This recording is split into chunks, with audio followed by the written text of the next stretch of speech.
দেখো বন্ধুরা কত কাজ করে সৃষ্টি। ওকে বললাম একটু ঝাড়ু লাগিয়ে দে, আমার গরমে আর কিছু ভালো লাগছে না, রান্না বান্না করে একদম অস্থির অস্থির শরীরটা লাগছে। যার জন্য বললাম বাবা তুই আমার একটু ঝাড়ু লাগিয়ে দে এখানটায়। এত পাতা পড়ে কি বলবো, সারা দিকে গাছপালায় দেখো সব পেয়ারা গাছ, এই পেয়ারা গাছের সব পাতা, এটা হচ্ছে জবা ফুলের গাছ এটা, তার জন্য একটু এই পাতা ভীষণ পড়ে। আর এই গাছপালা না থাকলে তো আরও গরম হতো।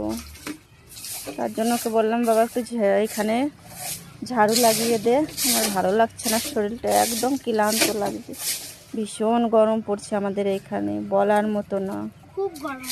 খুব গরম। এখন বাজে বেলা 6টা বাজে, মানে বিকেল 6টা, সরি মতলব গলত বলেছি, এখন বিকেল 6টা বাজে, কিন্তু তাও এত পরিমাণে মানে রোদ্দুরের তাপ লাগছে তা বলতে পারবো না তোমাদের।